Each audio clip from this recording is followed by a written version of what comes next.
this is another treasure of Altam Farm, Limoncito.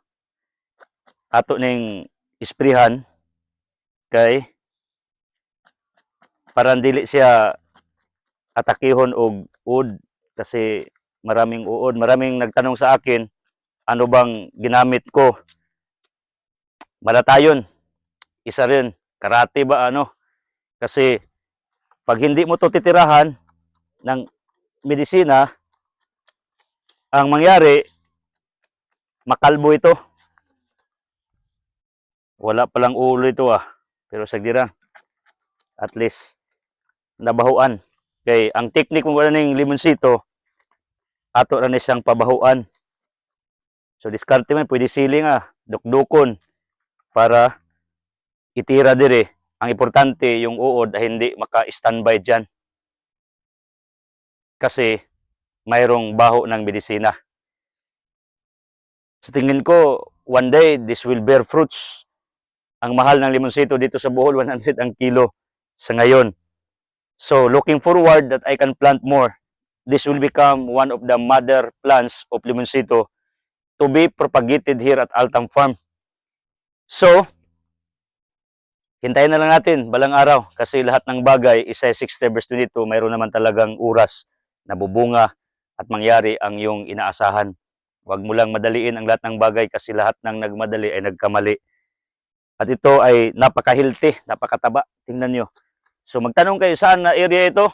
Pakita Motors dito sa gilid lang ng ating farmhouse. Pakita Motors, ito ang ating balcony, ito ang aking komedor dyan.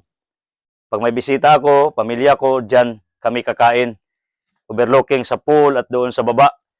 Ito rin ang ating mga facilities dito sa likuran. At saka dito ang ating area, ating facilities. So dito tayo. So anong ginawa ko? Bakit tinamnan ko kahit malapit dito sa farmhouse natin? Kasi I practice this what we call maximizing the space. Maximizing the space is not wasting the space. Japanese people are practicing that what they call maximizing the space. Mayroon kasi kong magkaibigan, yung Carlos sa restaurant ng Hagna. Galing sila sa Japan at anak nila ngayon doon sa Japan. Sabi nila sa akin, brother, alam mo, walang vacant spaces doon sa Japan. Lahat ng area sa bakuran la, front yard, side yard at saka backyard, tinamnan talaga nila kung anong pwedeng mapakinabangan. Pinakita ko sa inyo itong practice ko or technology ko, bakit ako nagdaginot sa area, in other words, ako pa mangyud ning tamnan nga duol naman kayo itong facilities, kasi hindi naman ito sagabal masagabal ka pa sa buhay ng iba, pero ito hindi, kasi ang limonsito is a friendly fruit actually, so pwede ra sa tabi-tabi mo para dito pag magkilaw, kasi malapit itong siliko, malapit limonsito, malapit lahat, it's easy to access everything. Kumbaga parang business ba, one stop shop, lahat doon, parang mall, doon na lahat na kailangan mo. That's what I'm looking for from the farm to the table.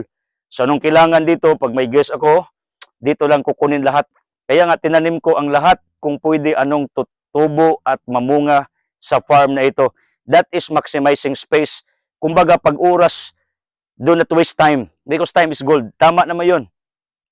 Ako nga, pag bago ako matulog, I am not thinking my mistakes every day. No, that's not what I practice.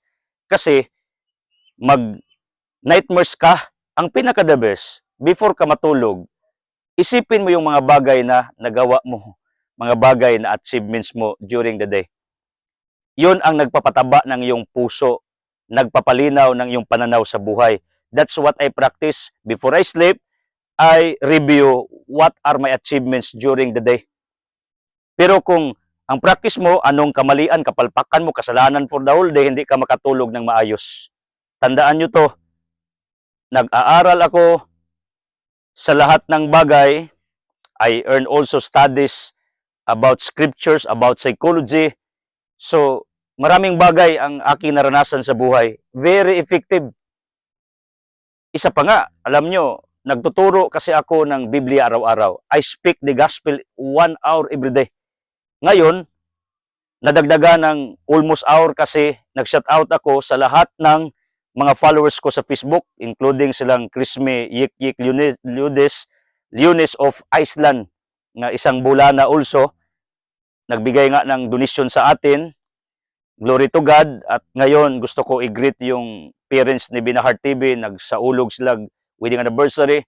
Itong mga tao, silang Peregrina Galamiton, silang Oblimar, silang Edita, mga Tan, mga Uy, silang Mansinares, yung lahat na tumutulong sa akin, salamat sa inyo mga Kastrudes. Kasi nandyan kayo, tulad ni Yik, ni Krisme, nagtulong sa akin. Kasi, itong taong to, hating gabi, she woke up just to hear my teaching kasi ang aga natin gabi sa Iceland. Na-appreciate ko yun.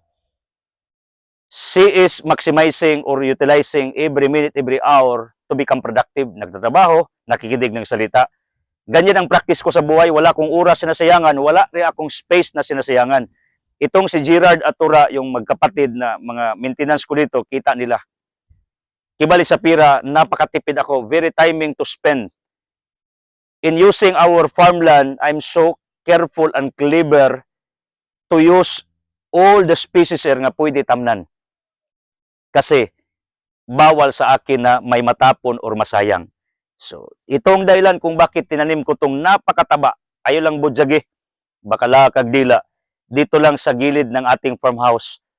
Para madali lahat. Gusto naman tayo ng madali lahat. We want instant.